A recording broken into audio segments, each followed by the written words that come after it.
यहाँ पर आए भाइयों और बहनों की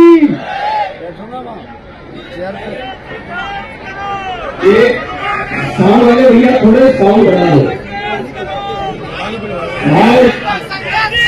हमारी खबर बिल्कुल ये हमारी बात पहले भी भरत भाई ने एक बात कही कि आप हमारी बात को गंभीरता से सुनो, हम आपसे चर्चा करना चाहते हैं। आज इस चिलचिलाती धूप में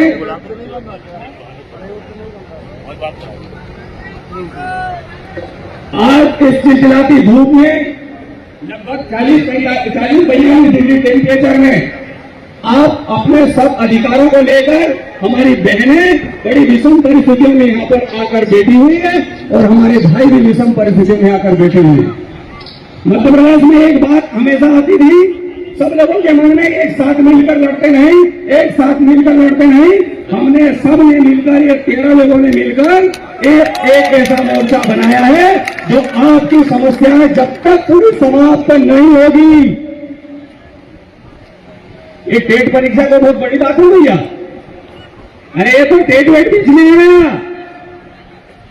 ये टेट वेट तो बीच में आ गया। टेट की चिंता मत करो, परीक्षा किसी को नहीं देना है। सबसे महत्वपूर्ण समस्या क्या है?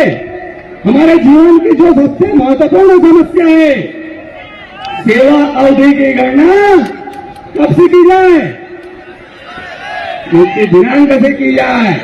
हमारे कई साथी ऐसे हैं जो हमारे बीच में नहीं रहे, उनके परिवारों को आज तक अनुकंपा नियुक्तियां नहीं मिली, वो अनुकंपा नियुक्ति के विषय बहुत बड़े हैं।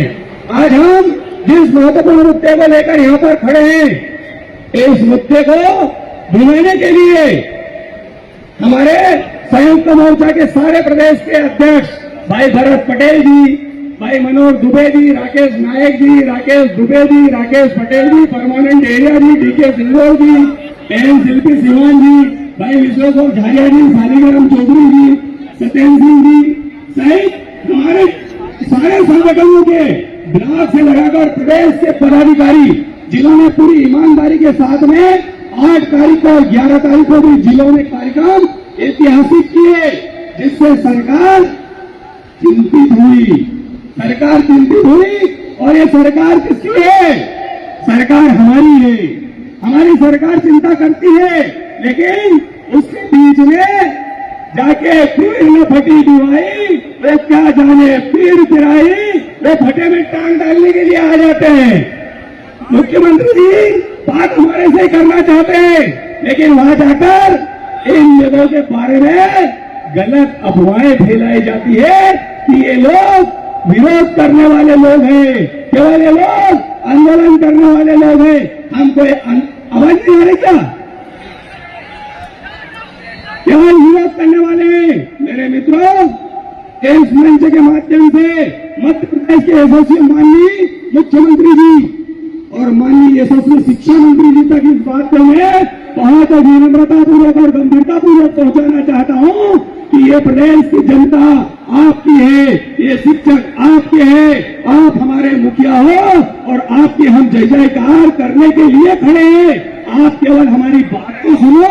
आज हृदय के अनंत गहराइयों से जब आपने हमारे मुद्दे को लेकर सुप्रीम कोर्ट में रिव्यू किया, तो सरकार का हृदय से धन्यवाद और माननीय मंत्री जी का भी बहुत बहुत आभार कि उन्होंने हमारी बात को गंभीरता से सुना। लेकिन मित्रों, इस बात को सुना कब गया? जब आपने ये बड़ी बड़ी बसें कर ली, ये कारें कर ली और ट्रेन के टिकट भी बुक करवा लिए, तब सरकार चिंतित हुई कि ये तो भोपाल आने से मानने वाले नहीं है। कल इस प्रकार का एक प्रकार से हमारे बीच में ये बात भी की गई कि जब सरकार रिव्यू में चली गई तो आप भोपाल काय के लिए आ रहे? अरे भैया, ये माननीय मुख्यमंत्री जी से अनुरोध यात्रा है। हम अनुरोध करने आए कि हमारी सेवा अवधि की घटना नियुक्ति दिनांक से की जाए। कई हमारे लोग जब सेवानिवृत्त हो रहे हैं तो उनको 1 रुपया नहीं मिलता, और जब दूसरे लोग रिटायर्ड होते हैं तो उनको 16.5 माह की वेतन मिलती है। मित्रों, जब हमारा व्यक्ति सेवानिवृत्त होता है, हमारे मनोहर भैया भी सेवानिवृत्त होंगे, तो जिस दिन ये सेवानिवृत्त होंगे उस दिन ये फूटी कौड़ी लेकर नहीं जाएंगे, तब इनको जो दर्द होगा वो दर्द ऐसा आसानी होगा जिसकी कोई कल्पना नहीं कर सकता। कि जिस विभाग में मैंने लगभग 30 बरस तक सेवा की और आज आखिरी में मैं खाली हाथ जा रहा हूं, वो बहुत ही बुरी विषम परिस्थिति बनती है। मेरे मित्रों, ये महत्वपूर्ण जो मुद्दा है, क्या होगा भैया, बहुत सारे मित्रों से मेरा आग्रह है कि अधिकांश का लक्ष्य तो रहता है फोटो तो हो जाए, नेताओं से मिल ले और अपने नेताओं के जयकारे कर ले, इसे जो उपलब्धि मानते हैं। ये अपनी उपलब्धि नहीं है। हमारी उपलब्धि तब हो कि सरकार हमारे से बात करे और हमारी समस्याओं का समाधान करे। एक से रिव्यू में चले जाना बहुत बड़ी बात नहीं है।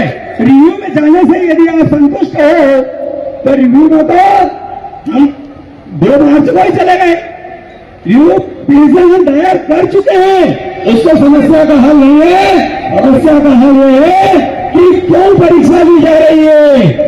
परीक्षा यदि लेने के बाद यदि है, माननीय सुप्रीम कोर्ट का हम सम्मान करते हैं, इस भारत की न्याय व्यवस्था में सुप्रीम कोर्ट से कोई बड़ा नहीं है, लेकिन मेरा कर्तव्य आग्रह है, निवेदन है सरकार से भी और माननीय न्यायालय से भी कि न्याय बनाने वाले बड़े या न्याय को लागू करवाने वाले बड़े। इस देश की सरकार को सोचना चाहिए, इस देश के माननीय यशस्वी प्रधानमंत्री जी को सोचना चाहिए कि जो मुद्दा एक राज्य का किसी विशेष ट्रस्ट को लेकर था, अंजुमन इस्लामी तालीम ट्रस्ट का मामला था, उसी को लेकर पूरे देश के 25 लाख शिक्षकों को आपने एक ही आदेश से परेशान कर दिया। ये किसी भी कीमत पर न्याय संगत नहीं है और ये जो आदेश हुआ है ये बिल्कुल ही अव्यवहारिक है।